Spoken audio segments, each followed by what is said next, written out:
Shalom, Om Swastiastu, Namo Buddhaya dan salam kebajikan bagi kita semua. Yang kami hormati, Teva Salwaratu Nadira selaku Wakil Ketua KPU FEB 4 2024 beserta seluruh jajarannya, pasangan calon ketua dan wakil ketua BEM Kema FEB 4 tahun 2025, serta seluruh hadirin yang hadir dalam kampanye calon ketua dan wakil ketua BEM Kema FEB 4 tahun 2025. Sebelumnya, izinkan saya memperkenalkan diri. Nama saya Naila Dewa Rahma sebagai MC yang akan memandu keberlangsungan acara kampanye calon ketua dan wakil ketua BEM Kema FEB 4 tahun 2025 kali ini. Sebelum acara dimulai, saya akan membacakan susunan rangkaian acara kampanye calon ketua dan wakil ketua BEM Kema FEB 4 tahun 2025. Dimulai dengan pembukaan, kedua pembacaan doa, tiga menyanyikan lagu Indonesia Raya, empat menyanyikan Mars FEB 4, lima sambutan wakil ketua KPU FEB 4 2024, enam pembacaan tata tertib, 7 pemaparan visi dan misi pasangan calon serta sesi tanya jawab, 8 closing statement dari pasangan calon ketua dan wakil ketua BEM Kema FEB 4 tahun 2025, 9 sesi dokumentasi, dan terakhir penutupan. Baik, sebelum kita mengarahkan acara hari ini, mari kita panjatkan puji dan syukur kepada Tuhan Yang Maha Esa. Atas berkat dan rahmatnya, kita dapat berkumpul pada hari ini 27 Januari 2025 di Zoom meeting ini dalam acara kampanye calon ketua dan wakil ketua BEM Kema FEB 4 tahun 2025. Sebelum acara dimulai, alangkah baiknya kita bersama-sama berdoa agar kegiatan kita diberkahi oleh Tuhan Yang Maha Esa. Berdoa menurut agama dan kepercayaan masing-masing, berdoa dimulai.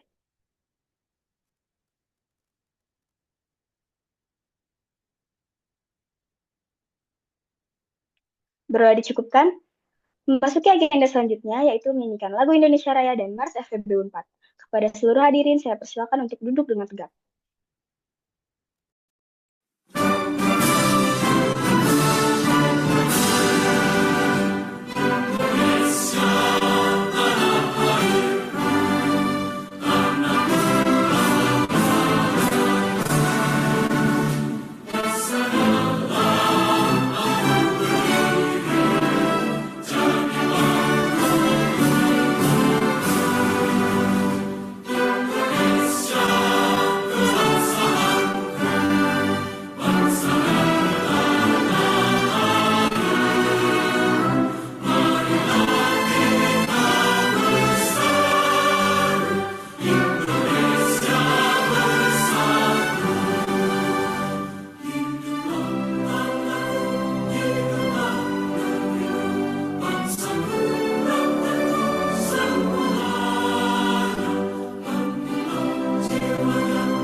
Universitas Pajajaran.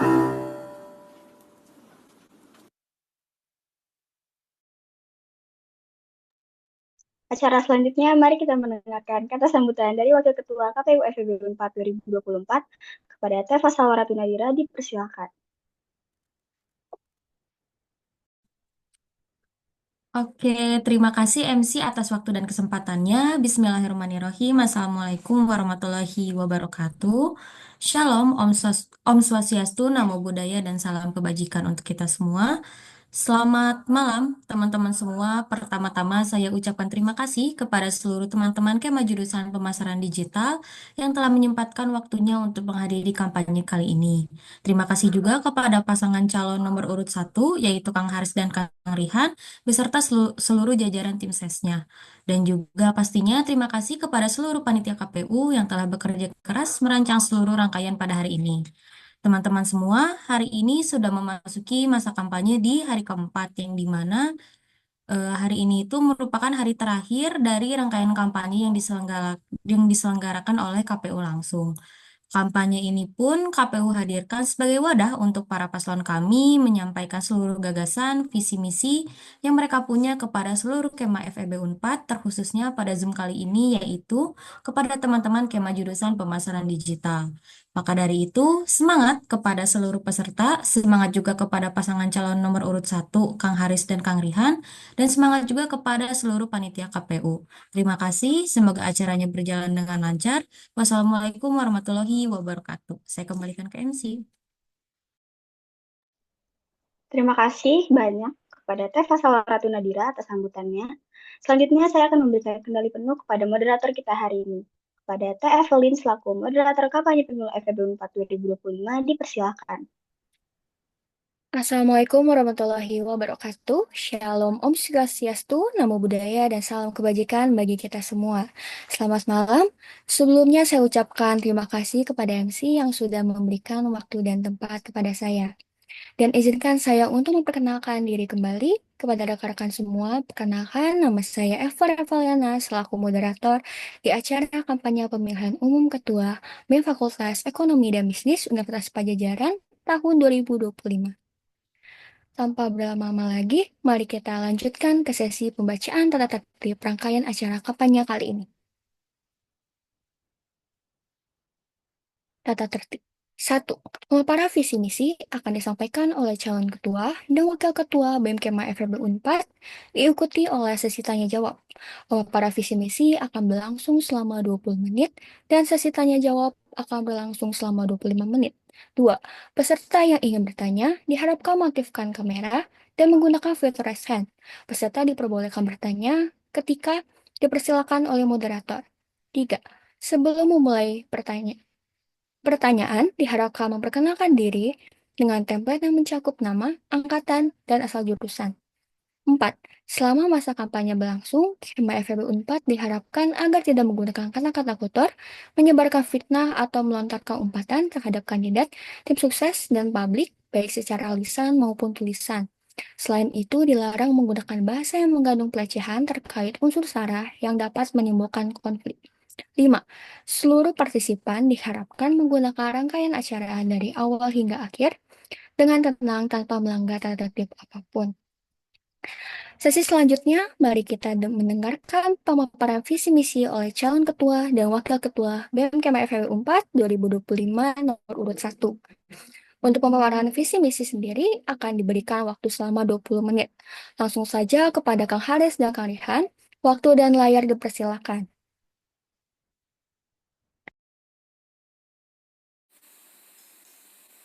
Baik, terima kasih kepada panitia.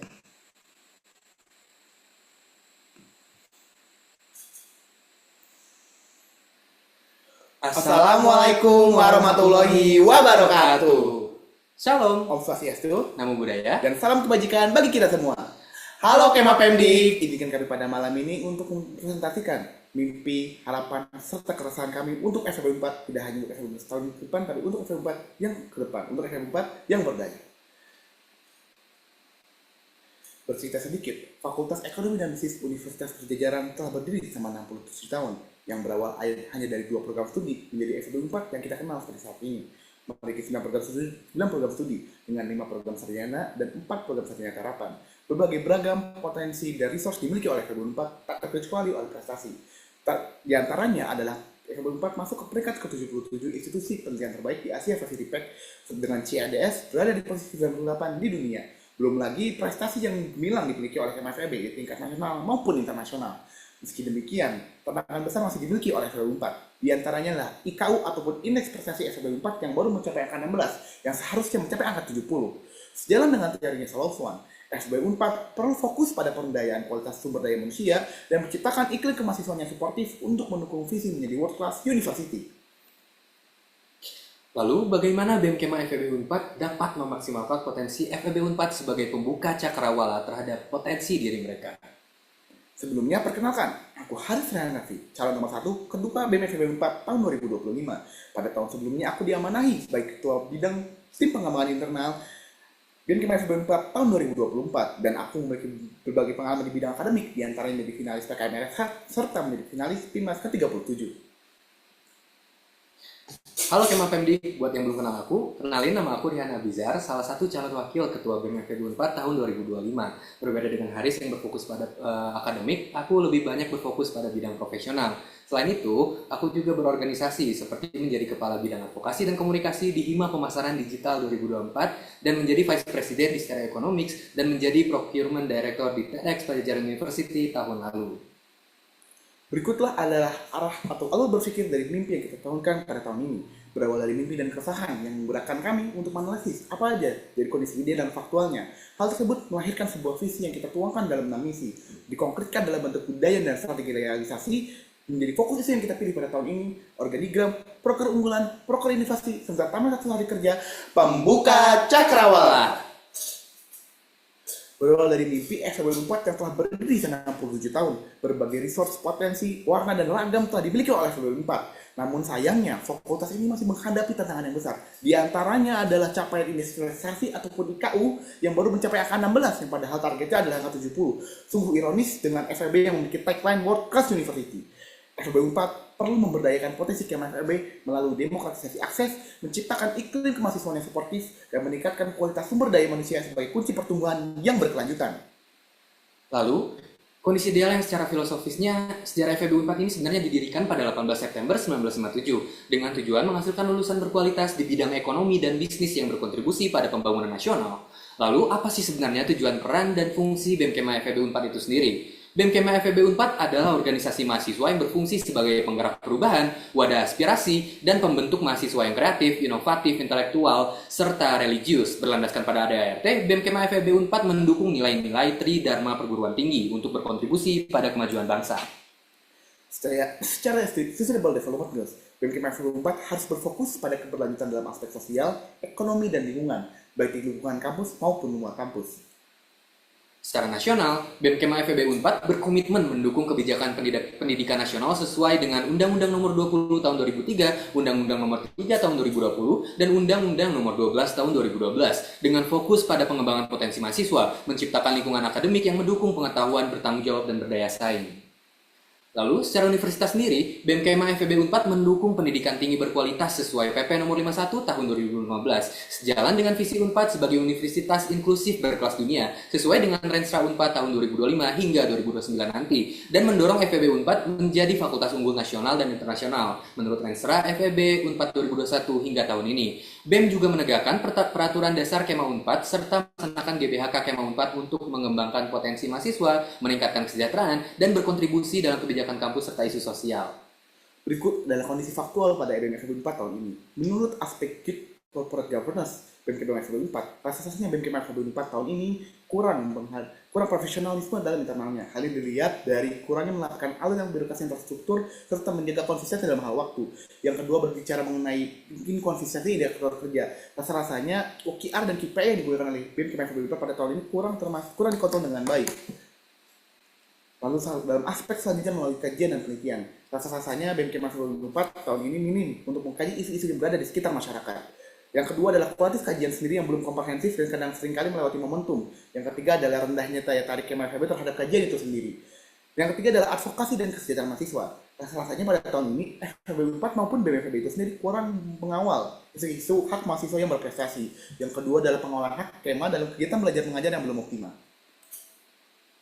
Dalam aspek partnership, rasa-rasanya BMKM FEB 4 tahun ini belum bisa memaksimalkan peta health collaboration, di antara dalam aspek media. Hal ini mengakibatkan BMKM FEB 4 yang belum mencapai potensinya secara maksimal untuk bagian citra. Yang kedua, minimnya kolaborasi dengan akademisi dan tenaga ahli yang bisa dilihat dari berbagai produk kajian dibuat oleh BMKM FEB 4. Lalu terkait pengawalan BSO dan komunitas yang harus kita kawal sesuai dengan janji dialog bersama Dekranat yang kedua. Dalam bagian pengabdian masyarakat, rasa-rasanya program kerja yang dilakukan pada tahun ini kurang efektif dan tepat sasaran.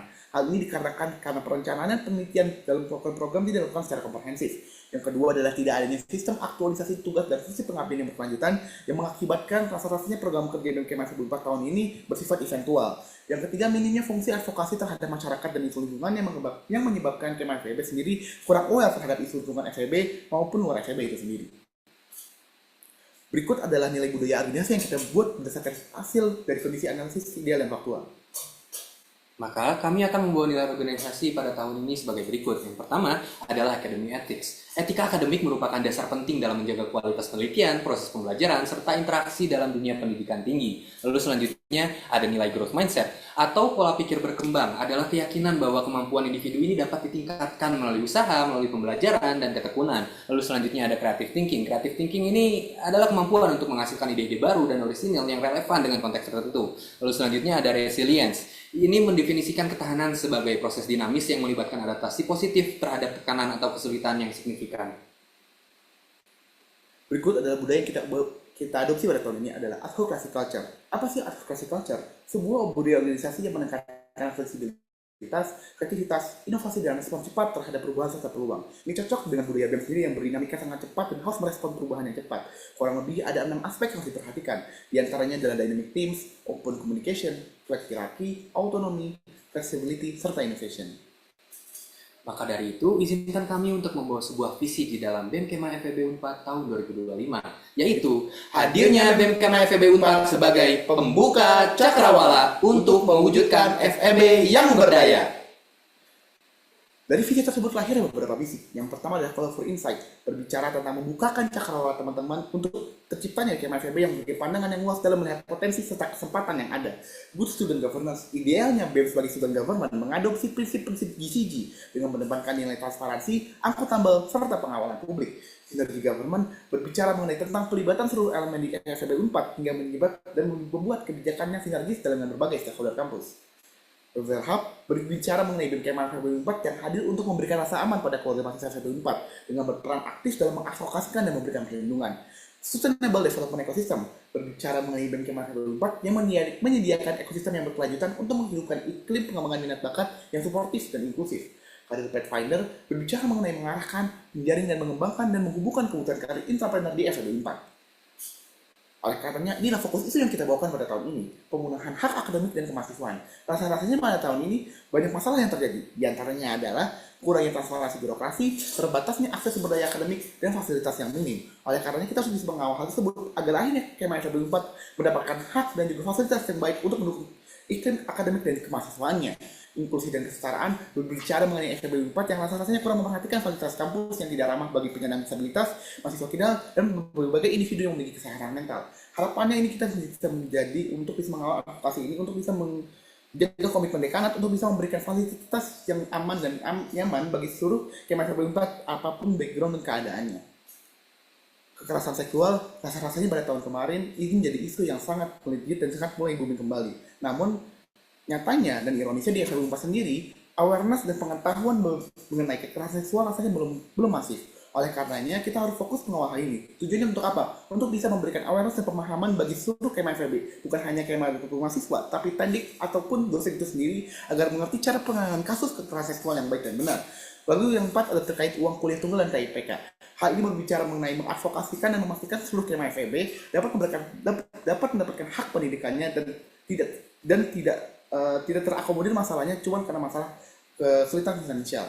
Transisi hima vokasi, ketidakpastian kelembagaan dan hak mahasiswa pasca pemisahan vokasi dari FEB harus kita kawal agar akhirnya pemindahan tersebut dapat dipastikan aman dan nyaman, dan dipastikan juga teman-teman Kema Vokasi mendapatkan hak, sarana dan prasarana sesuai dijanjikan oleh Bu Dunoi pada dialog bersama dekanat pertama.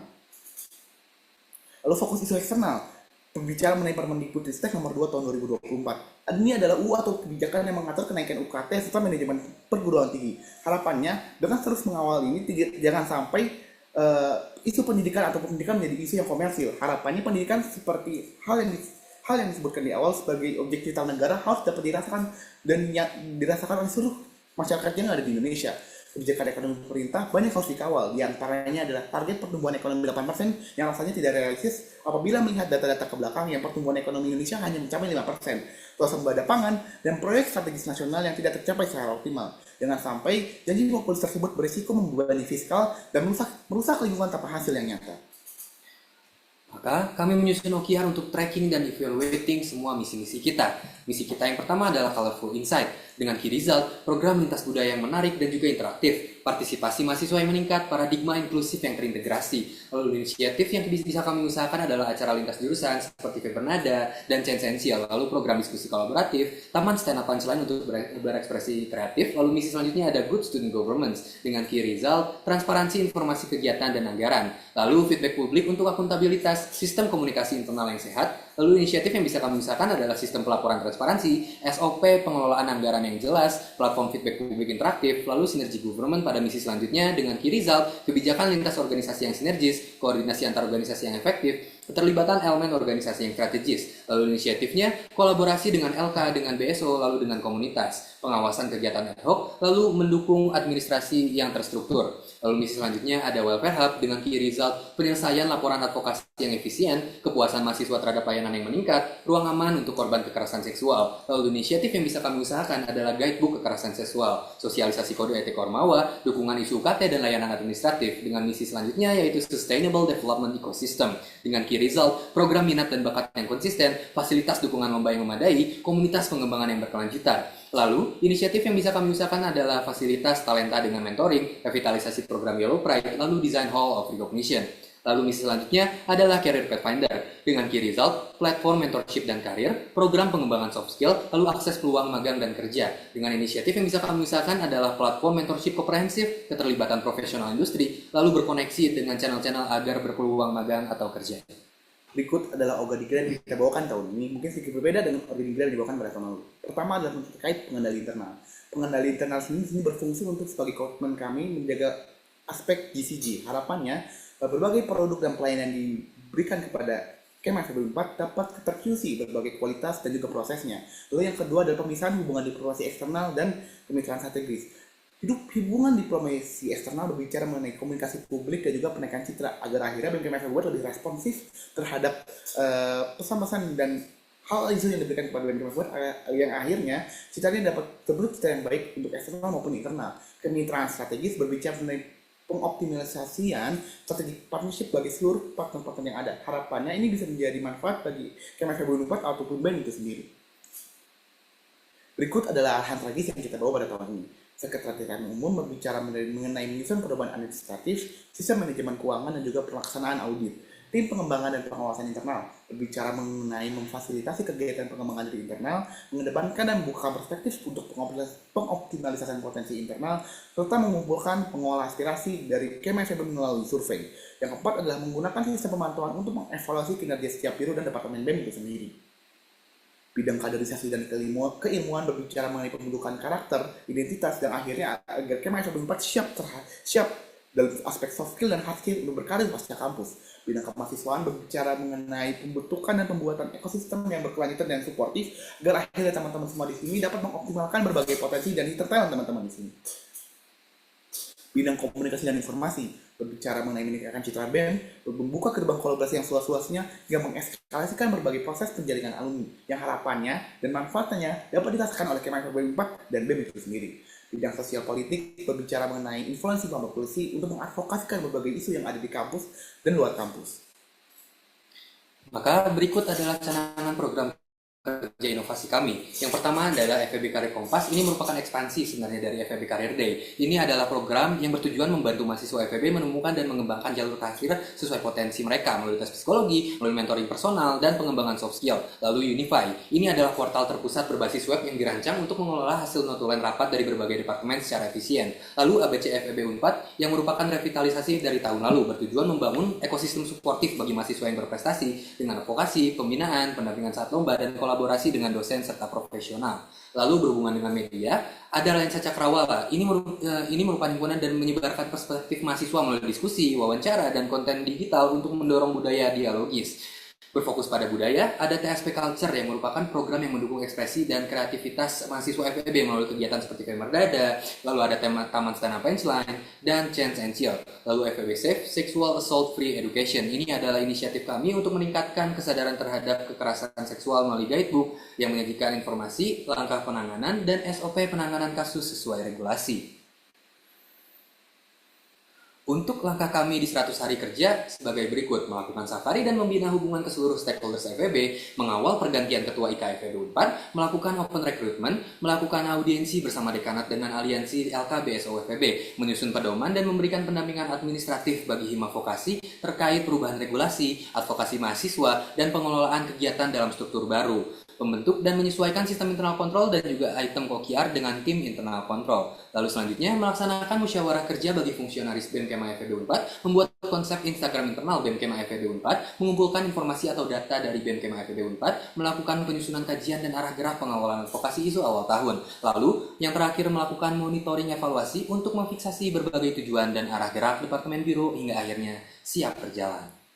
Education is not just about going to school and getting a degree. It's about widening your knowledge and absorbing the truth about life and culture. Maka dari itu, marilah buka kaca kawala untuk FEB Yang berdaya. Wassalamualaikum warahmatullahi wabarakatuh. Waalaikumsalam warahmatullahi wabarakatuh. Baik, terima kasih kepada Kang Haris dan Kang Rihan untuk pemaparan visi misinya. Setelah kita mendengarkan pemaparan misi-misi dari pasangan calon ketua dan wakil ketua BEM Kema FEB Unpad 2025 nomor urut 1, selanjutnya kita akan memasuki sesi tanya jawab yang akan diberikan waktu selama 25 menit untuk menggali lebih dalam mengenai visi, misi, dan program kerja dari masing-masing paslon. Bagi hadirin yang ingin bertanya, dimohon untuk mengaktifkan fitur raise hand dan menyalakan kamera. Baik, dipersilakan kepada Kang Rama, waktu dan tempat dipersilakan. Oke, selamat malam sebelumnya kepada Kang Haris dan Kang Ihan. Aku di sini Rama, ada pertanyaan satu aja. Jika terpilih, bagaimana Kang Haris dan Kang Ihan akan memastikan hubungan dan komunikasi antara FEB dan mahasiswa pemasaran digital tetap terjaga, mengingat mereka sempat menjadi bagian dari FEB, dan juga mengingat Pemdik akan beralih ke vokasi. Terima kasih. Baik, terima kasih atas pertanyaannya. Selanjutnya saya persilakan kepada paslon nomor urut 1 untuk menjawab pertanyaan tersebut. Baik, terima kasih Kang Rama untuk pertanyaannya. Akang bertanya, kami menjawab. Mungkin hal ini bisa kita lihat dalam bentuk konkret 100 hari kerja Pemuka Cakrawala, di mana di salah satu poinnya ada berbicara mengenai pengawalan berbagai syarat administratif birokrasi bagi vokasi agar akhirnya berbagai jalur birokrasi ini dapat disampaikan secara masif dan akhirnya bisa nyambung gitu antara FEB dan juga vokasi. Dan harapannya di 100 hari kerja tersebut kami bisa langsung berkoordinasi dengan berbagai fakultas ini yang memiliki himpunan vokasi yang akhirnya dapat mensinergiskan berbagai kondisi tersebut yang akhirnya kondisi dan kerancuan alur birokrasi ini dapat segera terselesaikan. Ya, karena Kang Rama, terima kasih atas pertanyaannya. Karena kami mengedepankan kolaborasi dari berbagai jurusan, dari berbagai individu untuk menciptakan warna yang baru, untuk menciptakan perspektif yang baru, untuk memperluas cakrawala begitu. Maka kolaborasi ini akan selalu terjadi mengingat sebenarnya konstituen kami di Pemdik ini masih ada begitu, Kang Rama sekiranya. Baik, kepada Kang Rama, apakah pertanyaannya sudah terjawab? Terjawab, terima kasih. Baik, karena masih ada waktu sekitar 22 menit lagi, bagi akang kata yang ingin bertanya lagi, mohon Aktifkan filter hand dan menyalakan kamera.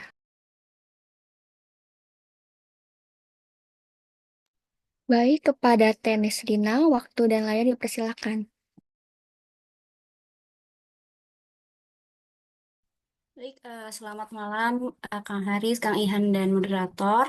Di sini aku Nisrina dari Pemdik 2023 izin bertanya mengenai isu vokasi yang tadi ditanyakan oleh Kang Rama juga. Apakah menurut Kang Haris dan Kang Ihan, BEM FEB di periode sebelumnya itu telah cukup aktif terlibat dalam mengawal kebijakan ini? Dan jika belum cukup, bagaimana cara Kang Ihan dan Kang Haris dapat memastikan bahwa BEM ini di bawah kepemimpinan Anda lebih peka terhadap isu-isu serupa di masa depan? Segitu saja, terima kasih. Baik, terima kasih atas pertanyaannya. Selanjutnya saya akan persilakan kepada paslon nomor 1 untuk menjawab pertanyaan tersebut. Baik, teknisinya terima kasih untuk pertanyaannya. Teteh bertanya, kami menjawab. Oke, akhirnya terkait bagaimana sih penanganan BEM Kema 4 tahun lalu terhadap isu vokasi. Saya rasa mungkin penanganan BEM Kema 4 sudah melakukan mencoba untuk menunjukkan niatnya, namun belum optimal. Hal ini dirasakan oleh ketika kami bersafari dengan beberapa kepemimpinan di vokasi. Rasa-rasanya BEM Kema 4 ketika hadir di beberapa FKL untuk membicarakan mengenai vokasi mungkin belum optimal pun maksimal. Hal ini dikarenakan juga dengan berbagai isu dan fokus yang terjadi pada BEM Kema 4 tahun lalu. Pada tahun ini, harapan dan komitmen kami dalam terkait pengawalan isu vokasi ini dimaksudkan dalam 1 hari kerja. Begitupun harapannya dengan berbagai, pertama ngomongin soal birokrasi dan juga kerancuan sarana dan prasarana. Dalam 1 hari kerja tersebut, kami berencana untuk bisa memberikan dan pemahaman terkait alur birokrasi terhadap penurunan yang ada pada tahun ini, yang harapannya terkait alur pinjaman, alur segala macam itu dapat terakomodir dengan baik. Kita ingin coba bicarakan hal tersebut langsung kepada dekanat ataupun madam terkait. Baik, terima kasih teknisina atas pertanyaannya. Gimana langkah ininya sebagai badan eksekutif yang sudah seharusnya hadir untuk seluruh keluarga mahasiswa FEB, meskipun tahun ini sudah direncanakan ya bahwa ada BEM vokasi dan perpindahan hima vokasi. Namun kami tidak semerta-merta bisa melepaskan adik-adik kami, adik-adik saya sendiri dalam konteks kesejahteraan sebagai mahasiswa FEB. Tapi ya alhamdulillahnya baru saja ada ART Kema Vokasi kemarin-kemarin baru disahkan. Maka dari itu hingga lembaga dan fasilitas benar-benar settle, maka mengawal dan memberikan hak adik-adik kita, adik-adik saya pun untuk mendukung pertumbuhan secara akademik dan non-akademik tanpa intervensi hak-hak mereka untuk bisa berdikari begitu di bawah naungan sekolah vokasi itu sendiri. Gitu kiranya teknis Rina. Baik, kepada Tenis Rina, apakah pertanyaannya sudah terjawab? Saya menjawab, terima kasih banyak. Baik. Selanjutnya boleh kepada Teh Farah, waktu dan tempat dipersilakan. Baik, terima kasih kepada moderator karena telah memberikan kesempatan untuk bertanya.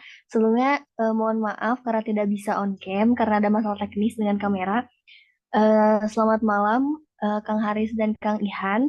Sebelumnya saya mempunyai 2 pertanyaan. Yang pertama ini mengenai visi dari Kang Ihan dan Kang Haris, yaitu mewujudkan FEB yang berdaya. Mungkin bisa diperjelas lagi ya Kang, maksud dari berdaya ini seperti apa. Lalu yang pertanyaan kedua, sama seperti pertanyaan yang saya ajukan kepada paslon sebelumnya, jika nanti Kang Ihan dan Kang Haris terpilih menjadi KBM dan Wakabem BEM FEB, apakah nanti di proker-proker selanjutnya ini kami yang dari angkatan 2024, Kema FEB D4 yang 2024 ini bisa turut serta ikut dalam proker-proker BEM FEB seperti misalkan FEB berbisnis, sekolah mapres, akademi karir community dan sebagainya gitu. Mengingat bahwa mulai tahun ini sudah ada BEM vokasi gitu Kang. Gitu. Mungkin cukup sekian pertanyaan saya. Terima kasih. Baik, terima kasih atas pertanyaannya. Selanjutnya saya persilakan kepada paslon nomor 1 untuk menjawab pertanyaan tersebut.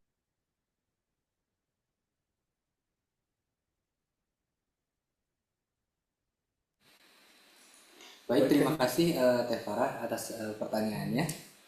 Teteh bertanya, kami menjawab. Jadi mengenai FEB yang berdaya ya. Jadi gini sebenarnya, FEB ini sebenarnya unggul dalam menghadapi berbagai masalah, berbagai polemik melalui riset dan data. Itulah keunggulan FEB. Tapi pendekatan yang formal seperti itu, yang kayak gitu itu seringkali ya sering menghambat eksplorasi cara kreatif sebenarnya yang inovatif. Makanya mahasiswa ini cenderung agak sedikit nyaman dalam mediokritas atau ya mediokritas gitu, tanpa adaptasi terhadap dinamika di luar akademis. Pembuka cakrawala ini sebenarnya hadir untuk mendorong KMA FEB secara keseluruhan untuk mengintegrasikan antara akademik dengan kreativitas, kolaborasi, dan lintas disiplin. Sehingga ya harapannya mampu menjadi agen perubahan yang transformatif gitu. Singkatnya mungkin seperti ini teman-teman atau Teh Farah.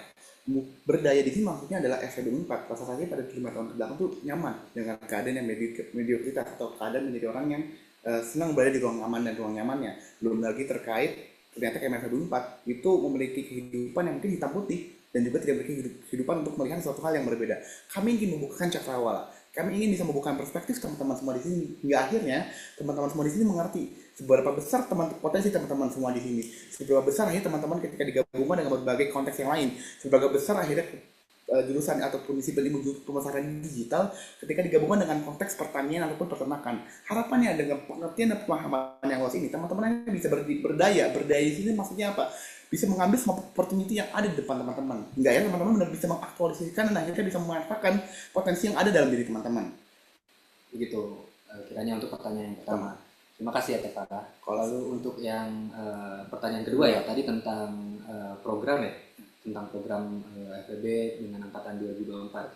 Sebenarnya kami ingin sekali mendukung kolaborasi dengan BEM Vokasi agar sekolah vokasi ini bisa berdikari dan tidak terintervensikan gitu dengan program-program kami begitu. Makanya kami akan mendorong BEM-BEM fakultas yang memiliki jurusan-jurusan vokasinya termasuk dengan BEM vokasinya itu sendiri di masa depan begitu. Jadi mungkin secara singkatnya teman-teman atau kita mengedepankan bisa berkolaborasi dengan BEM Vokasi. Itu yang pertama. Yang kedua, agar mempercepat iklim kemahasiswaan di vokasi bisa hidup, kita ingin berkolaborasi dengan fakultas-fakultas induk yang memiliki jurusan vokasi di dalamnya untuk bisa mempercepat dan membantu BEM Vokasi agar settle badan kelengkapan kelembagaannya, lalu statusnya jadi juri dengan perdas dengan mengamandemen perdas, hingga akhirnya teman-teman vokasi dapat merasakan iklim kemahasiswaan yang seharusnya di rumah teman-teman yang baru ataupun rumah vokasi. Mungkin itu jawaban dari kami. Terima kasih banyak Teh Farah atas pertanyaannya. Baik, kepada Teh Farah, apakah pertanyaannya sudah terjawab?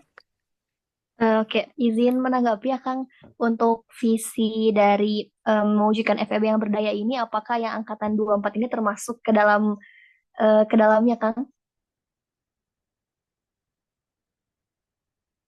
Oke, terima kasih Teh Farah atas pertanyaannya.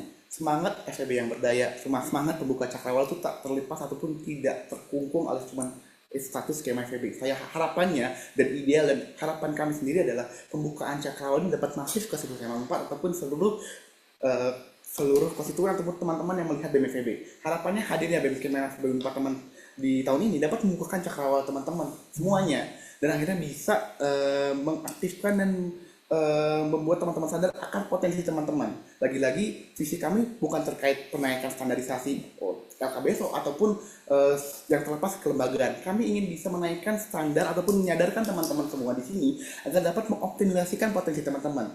Langsung ke personal atau langsung ke pemberdayaan kualitas manusianya. Yang harapannya teman-teman sendiri akhirnya bisa berdaya sendiri dan teman-teman sendiri akhirnya bisa mengetahui potensi teman-teman. Mungkin itu jawabannya Teh Farah. Terima kasih. Oke, baik. Terima kasih atas jawabannya Kang Ihan dan Kang Haris. Sukses selalu. Baik, mungkin selanjutnya kepada Kang Hanif, waktu dan layar dipersilakan. Assalamualaikum warahmatullahi wabarakatuh. Selamat malam Bang Ihan dan juga Bang Haris yang saya hormati. Kayak capek banget nih ya Bang-abang ya. Cuma mau sedikit nanya aja nih Bang, sebenarnya Bang. Ini nggak usah serius-serius amat ya. Kalau tadi kan pertanyaannya kan tentang yang ini yang itu, pokoknya bikin pusing lah. Cuma gue ini mau nanya, kalau masalah iklim seni dan budaya di FEB ini, yang gue rasain ini kurang banget Bang. Yang pertama. Terus anak-anaknya juga bisa dibilang tuh individualis banget, kurang melek sama hal-hal yang kayak ginian nih Bang.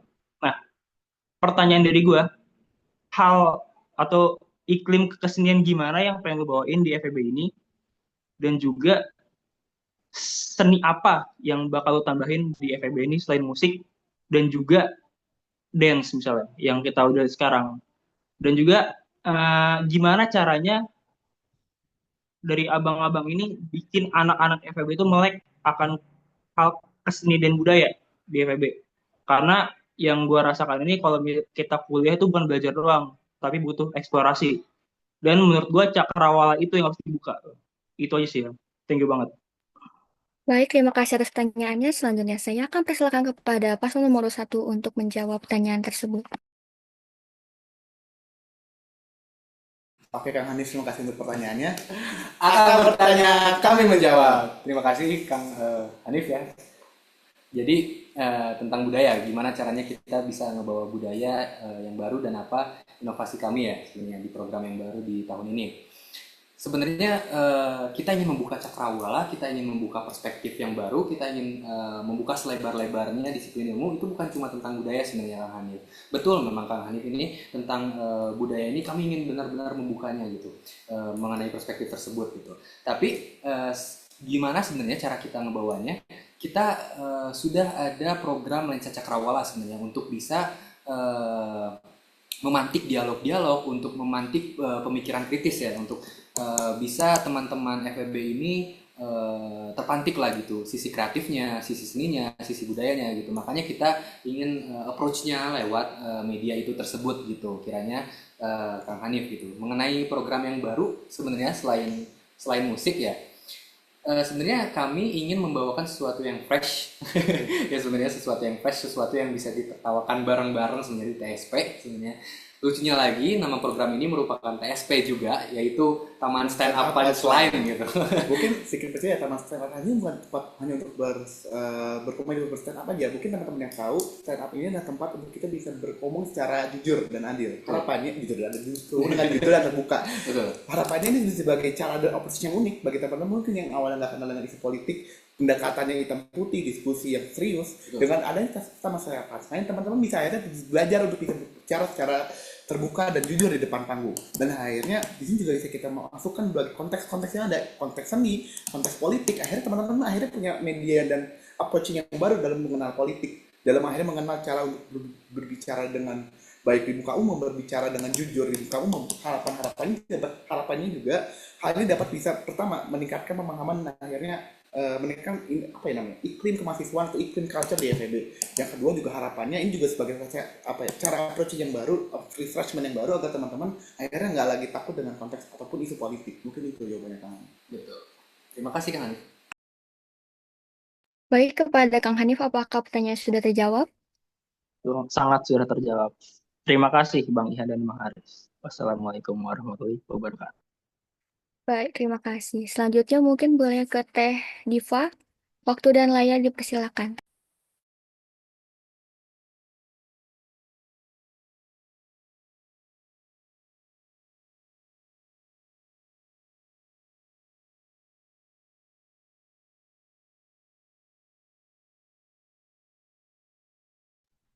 Oke, terima kasih kepada moderator atas pertanyaannya.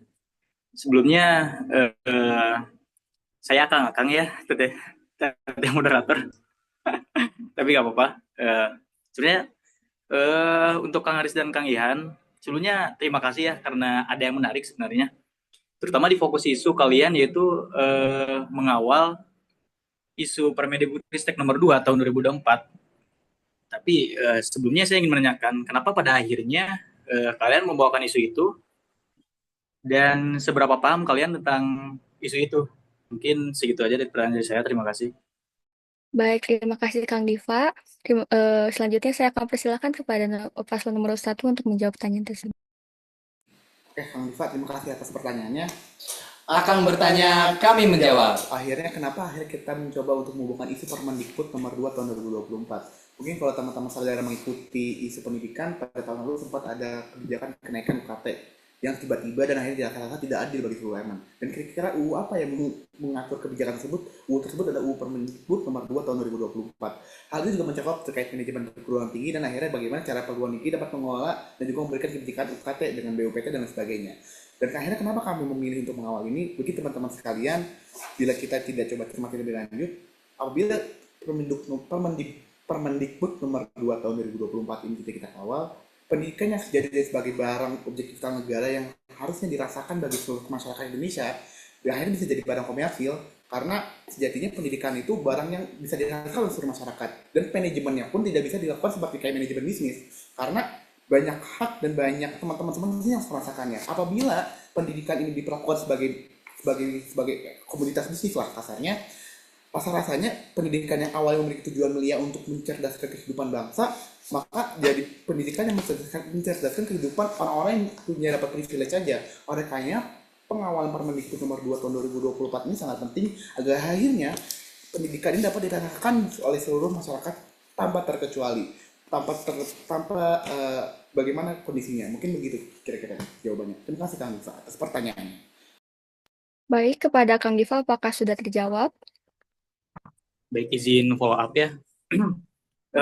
Sebenarnya menarik isu Permendikbudristek nomor 2 tahun 2024 ini, karena seperti yang kita ketahui, mungkin fun fact ya, saya adalah orang yang terlibat untuk mengirimkan amicus curiae ke Mahkamah Agung mungkin 3 bulan yang lalu lah.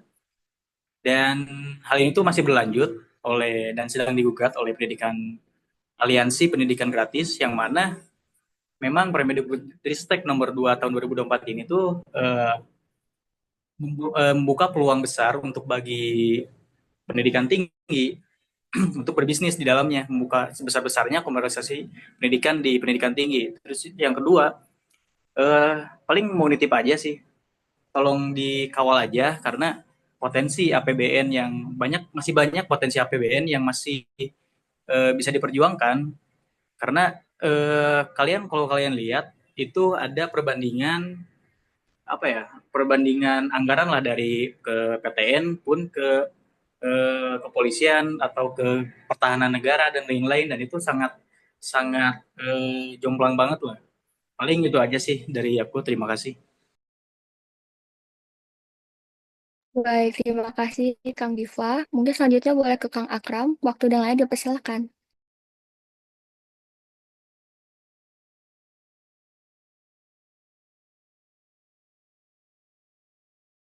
Oh, baik, pertanyaannya ada di chat. Apa langkah konkret yang akan Anda ambil untuk meningkatkan kualitas pelayanan BEM kepada mahasiswa, terutama kepada Pemdik yang merupakan D4 yang akan diganti ke vokasi? Mungkin seperti itu saja pertanyaan dari saya, Kak. Mungkin boleh langsung dijawab pada Kang Paslon nomor 1. Oke, terima kasih Kang Akram untuk pertanyaannya. Akang bertanya, kami menjawab. Bagaimana akhirnya langkah konkret kami untuk meningkatkan kualitas pelayanan BEM terhadap mahasiswa yang terutama Pemdik sendiri yang pada saat ini mungkin akan berpindah ke vokasi, kantor dan segala macam urusan layanan administratifnya. Oke, hal ini termaktub sebenarnya dalam rangka 100 hari kerja pembuka cakrawala untuk mencoba untuk membuka komunikasi dan dialog dengan berbagai himpunan yang ada di FEB, terutama himpunan vokasi, agar nanti kita bisa meluruskan bagaimana akhirnya berbagai syarat administratif dan birokrasi yang harus dilakukan oleh HIMA. Harapannya berbagai yang pengetahuan aku akhirnya pada tahun ini dan hari ini beberapa hari yang lalu ADART vokasi sudah disahkan, dan di ADART tersebut disebutkan bahwa dana kemahasiswaan vokasi ataupun berbagai pagu anggaran untuk kegiatan kemahasiswaan masyarakat atau mahasiswa debat pengguna debat dilimpahkan kepada vokasi. Namun sebagai seperti mengutip janji dari dialog bersama dekan yang dilakukan oleh Bu Nunai, ngomongin sarana dan prasarana, FEB 4 masih terbuka dan masih mengawal agar akhirnya memastikan bahwa hak-hak sarana dan prasarana teman-teman vokasi pun akan tetap dilayani hingga akhirnya vokasi benar-benar 100% berdiri secara seutuhnya. Oleh karenanya langkah konkret kami adalah untuk bisa memastikan atau mungkin memberikan tim khusus bagi tim sekum kami untuk bisa mengawal berbagai syarat ataupun alur birokrasi mengenai peminjaman ruangan dan lain sebagainya bisa lancar dan tetap terkoneksi dengan teman-teman vokasi. Begitupun dengan berbagai alur komunikasi FKL yang rutin dilaksanakan nggak hanya dengan tim vokasi dan beberapa fakultas lain yang memiliki jurusan vokasi di dalamnya, terus membantu kegiatan kemahasiswaan yang ada di vokasi itu sendiri. Terima kasih Kang untuk pertanyaan. Baik, kepada Kang Akam, apakah sudah terjawab pertanyaannya?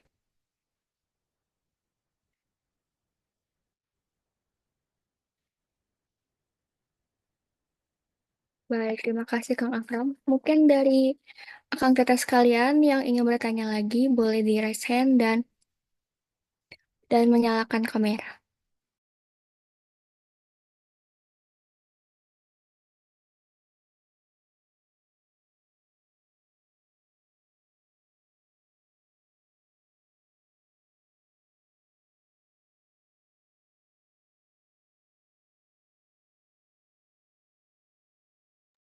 Baik, kepada Saudara Nahiza, waktu dan layar dipersilakan. Oke, baik. Terima kasih moderator. Sebelumnya, perkenalkan saya Syakila dari Angkatan 23 dan PEMDIK. Sebelumnya mungkin ini juga jadi pertanyaan terakhir ya, mengingat waktunya juga udah mau habis. Mungkin karena tadi PEMDIK juga udah di paslon sebelumnya, mungkin boleh nih dari Kang Harits dan Kang Ihan buat memberikan mungkin kelebihannya gitu. Kenapa kita harus milih Kang Harits dan Kang Ihan buat menjadi calon ketua BEM FEB 2025. Terima kasih.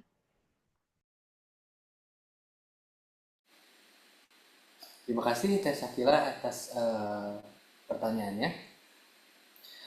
Teteh bertanya, kami menjawab. Oke, akhirnya apa sih perbedaan yang jadi unique value untuk kami untuk bisa akhirnya teman-teman akhirnya kenapa memilih kami gitu loh. Mungkin inilah sedikit bisa dari keresahan kami berdua mengenai apa yang terjadi di FEB 4 selama setahun ke belakang. Kami merasa FEB 4 selama setahun ini udah mulai memasuki titik jenuhnya. Maksudnya apa titik jenuhnya? Teman-teman mungkin merasakan, aku sendiri merasakan teman-teman udah mulai mencoba mencari soal untuk bisa mengoptimalkan bagi potensi udah mulai sedikit.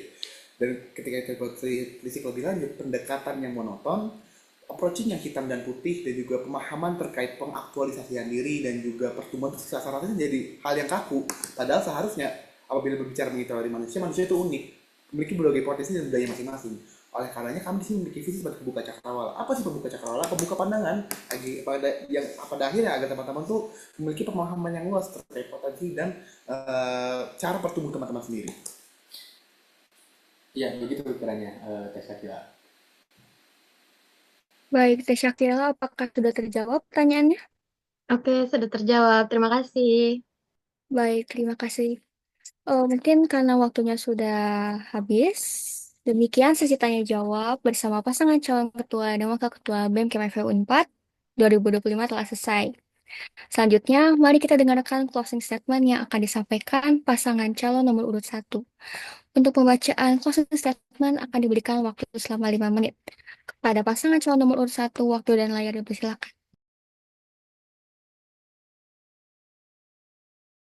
Oke teman-teman, aku mencoba untuk memberikan cerita sedikit. FEB itu sudah berdiri sama 67 tahun. Dalam perjalanannya, FEB 4 sudah memiliki banyak wadah dan melahirkan banyak potensi dari keragaman. Namun yang perlu diingat oleh teman-teman, semua jalur pertumbuhan ataupun berbagai standarisasi itu nggak bisa dihitam putihkan. Ngomongin soal standar itu biar. Karena setiap orang punya standar dan punya caranya masing-masing. Apalagi perkembangan tiap individu akan sangat beragam dan tidak bisa dihitam putihkan. Apalagi jika mengingat FEB 4 itu sendiri sebagai tempat berkumpul yang berbagai disiplin ilmu untuk bisa mencapai titik teroptimumnya, memiliki banyak konteks di dalamnya. Kami memiliki mimpi untuk dapat membuka cakrawala selebar-lebarnya, kolaborasi sebanyak-banyaknya, mengenai potensi opportunity teman-teman Kema FEB agar akhirnya kita semua dapat mencapai titik puncaknya, titik optimumnya, hingga menjadi fakultas yang berdaya. Buah mangga di ujung jendela, dipetik pagi membawa sukacita. Mari bergandeng tangan penuh semangat juang kita. Berdaya bersama membuka cakrawala. Baik, terima kasih kepada Kang Haris dan Kang Ihan. Hadirin sekalian, kita telah mendengarkan closing statement pasangan calon ketua dan wakil ketua BEM KMFU 4 2025 nomor urut 1.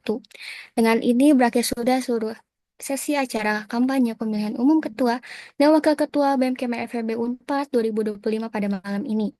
Saya selaku moderator meminta maaf yang sebesar-besarnya jika ada kata yang kurang berkenan di hati, baik yang disengaja maupun yang tidak disengaja. Saya lanjutkan kepada MC, terima kasih. Terima kasih kepada Teh Evelyn selaku moderator kampanye pemilu FEB 4 2025.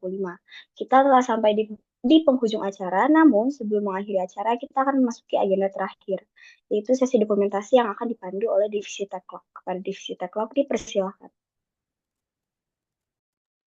Baik, sesi dokumentasi akan segera dimulai. Diharapkan untuk semua partisipan untuk bersiap terlebih dahulu.